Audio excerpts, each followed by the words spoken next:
चलिए अब एक बार फिर से आपको सीधे लिए चलते हैं न्यूज वन इंडिया के न्यूज रूम में, जहां पर मेरे सहयोगी मोहसिन खान मौजूद हैं। आपको समझाएंगे इस मामले में अब तक क्या क्या हुआ और पूरी प्रक्रिया बताएंगे कि कैसे हमला शुरू हुआ और कैसे जवाब भारत दे रहा है। एक एक बारीकी विस्तार से समझाएंगे। Over to you Mohsin. बहुत बहुत धन्यवाद पूजा। जिस तरह से अभी आप जिक्र भी कर रही थी कि ऑपरेशन सिंदूर से पाकिस्तान पूरी तरह से बौखलाया हुआ है। दरअसल जब पाकिस्तान ने भारत के अलग अलग शहरों को निशाना बनाने की कोशिश की तो भारत ने जब करारा जवाब दिया तो उसके बाद पाकिस्तान के पैरों तले से जमीन खिसक गई और काउंटर अटैक से पाकिस्तान पूरी तरह से बौखला गया।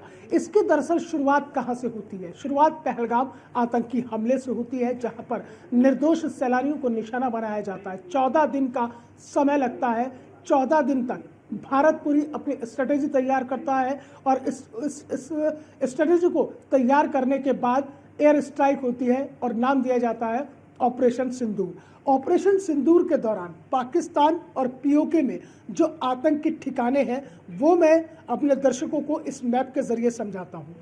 देखिए, पाकिस्तान और पीओके यानी कि पाक अधिकृत कश्मीर में जो आतंक के ठिकाने हैं वो कौन कौन सी जगह पर है, ये तमाम वो जगह हैं जहां से ये आतंक और दहशतगर्दी का पूरा ये मामला चलता है। सवाई नाला, सैयद बिलाल, मरकज़ अक्सा, चेलाबंदी, अब्दुल बिन मसूद, दुलई, गढ़ी हबीबुल्ला, बेट रासी, बालाकोट, ओघी, बोई, सेंसा, गुलपुर, कोटली, बराली, जुंगी, बरनाला, महमूना जोया, सरजल, मुरीद के और बहावलपुर।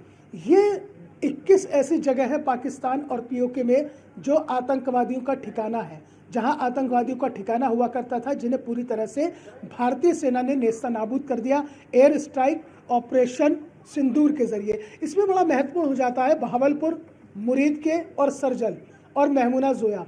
ये अगर मैं इन चारों की बात करता हूँ, महमूना जोया, सरजल, मुरीद के और बहावलपुर, इनमें दरअसल जो है लश्कर तैयबा, जैश ए मोहम्मद और हिजबुल मुजाहिदीन जो आतंक का बहुत बड़ा संगठन थे, जो आतंक का बहुत बड़ा एक नाम था, आतंकवादियों का एक ऐसा संगठन कि जिनके अंदर भी और आतंकवादी संगठन पनपते थे, छोटे छोटे आतंकी संगठन थे, उन पर भी मैं विस्तार से चर्चा करूंगा। लेकिन उससे पहले हम आपको समझा देते हैं कि जब अटैक किया गया और उसके बाद में अटैक करने के बाद जब हिंदुस्तान ने ऑपरेशन सिंदूर चलाया तो वो जम्मू एंड कश्मीर के यहाँ पर वो कैंप थे, जहाँ Kotli camp, Bilal camp, Mehmoona camp, Bahawalpur, Sawai camp, Sarjal camp, Barnala, Muridke, Gulpur, ये है पाकिस्तान के अंदर जहाँ पर अटैक हुआ और उन्हें नेस्ता नाबूद कर दिया गया। अब दूसरी तस्वीर, जो पाकिस्तान बार बार ये कह रहा है कि उसने कहीं भी हिंदुस्तान की किसी भी सीमा में कोई भी हमला करने की कोशिश नहीं की है, जो झूठ का मुखौटा लगाकर लगातार अंतर्राष्ट्रीय मंच पर सबको बरगलाने की कोशिश कर रहा है। तो हम आपको बताते हैं कि पाकिस्तान ने कहां कहां पर हमला करने की कोशिश की। जम्मू की बात करें, जम्मू एयरपोर्ट, जम्मू यूनिवर्सिटी, अखनूर, सांभा और उधमपुर, ये जो है 5 जगह, जम्मू में 5 जगहों को निशाना बनाने की कोशिश की गई। पाकिस्तान, या आप नक्शे में देखेंगे कि पाकिस्तान है जो पूरा हरे रंग में है, पीले रंग में है राजस्थान, पंजाब, जम्मू, और ये पूरा आप इधर भारत का पूरा हिस्सा। अब आप देखिए क्योंकि जो पाकिस्तान की सीमा से सटे हुए हैं, पाकिस्तान की सीमा से सटे हुए जो राज्य हैं वो राजस्थान, पंजाब और जम्मू, इन तीनों जगहों को निशाना बनाया गया क्योंकि यहाँ से पाकिस्तान का बिल्कुल एकदम सीमावर्ती जो है ये इलाके पड़ते हैं, तो इन इलाकों को निशाना बनाने की कोशिश की गई। जम्मू का मैंने आपको बताया कि 5 जगह थी। पंजाब में पठानकोट और जालंधर, इन दोनों को निशाना बनाने की कोशिश की गई और जालंधर में और पठानकोट में जो है ड्रोन से अटैक करने की कोशिश की गई। उस ड्रोन को वहाँ पर पूरी तरह से डिस्ट्रॉय किया गया। राजस्थान में जैसलमेर और एयरपोर्ट, ये 2 जगह है राजस्थान में जहाँ पर पाकिस्तान ने हमला करने की कोशिश की। तो इस नक्शे से आप समझेंगे बहुत ही आसानी से, क्योंकि इन्हीं तीनों राज्यों से पाकिस्तान की सीमा सट रही है, जम्मू, पंजाब और राजस्थान।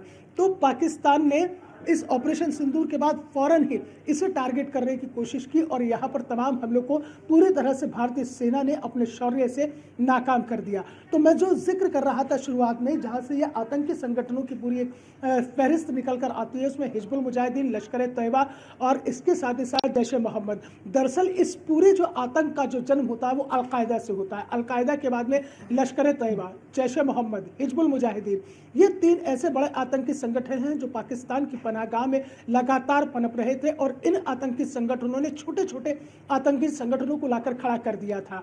लश्कर ए तैयबा ने अलग अलग तरीके से छोटे छोटे आतंकी संगठनों को पनपाना शुरू किया, उसे फंडिंग करनी शुरू की, क्योंकि जो पहलगाम आतंकी हमला हुआ उसकी जिम्मेदारी टीआरएफ ने ली।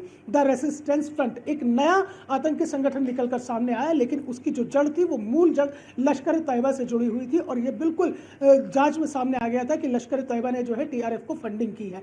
इसके साथ ही साथ जैश ए मोहम्मद, उसका कमांडर भी लगातार जो है आतंकवादी गतिविधियों को पनपाता रहा है, जैश ए मोहम्मद का कमांडर। इसके अलावा हिजबुल मुजाहिदीन की अगर बात करते हैं तो हिजबुल मुजाहिदीन ने भी एक दौर में आतंक का वो कहर बरपाया था। तो कुल मिलाकर इन तीनों आतंकी संगठनों के साथ साथ पनपने वाले छोटे आतंकी संगठनों पर जो अंतिम प्रहार भारत ने किया है, उसने आतंकवाद की न केवल कमर को तोड़ा है बल्कि आतंकवाद को दफनाने का भी काम किया है। हाँ, इतना जरूर है कि जो आतंक के आका है वो 1 या 2 बच गए हैं, लेकिन बड़ी बात यह है कि हिंदुस्तान के इस करारे जवाब से, भारत के इस अंतिम प्रहार से अब आतंकवाद के आका रोते फिर रहे हैं, बिलखते फिर रहे हैं, मौत मांग रहे हैं। इससे बड़ी जीत नहीं हो सकती है कि जो कल तक जो है अपने आतंक से दुनिया को थर्राने का काम करता था, आज वो खुद थर थर कांप रहा है और अपने लिए मौत मांग रहा है। मसूद अजहर जो मोस्ट वांटेड है आतंकवादी, मसूद अजहर, वो खुद के लिए मौत मांग रहा है। पूरा परिवार खत्म हो गया और यही वजह है कि आपने बेटियों का सिंदूर उजाड़ा था और इस बात का जिक्र जो है उत्तर प्रदेश के मुख्यमंत्री योगी आदित्यनाथ ने भी किया कि आप बहन बेटियों का सिंदूर उजाड़ोगे तो हम आपका खानदान उजाड़ देंगे, खानदान खत्म कर देंगे। वो खानदान खत्म हो गया। तो कुल मिलाकर ये आतंकवाद की पूरी तस्वीर, जहां से पूरा मामला पनपा और इस पर अंतिम प्रहार जो है वो भारत कर रहा है। पूछा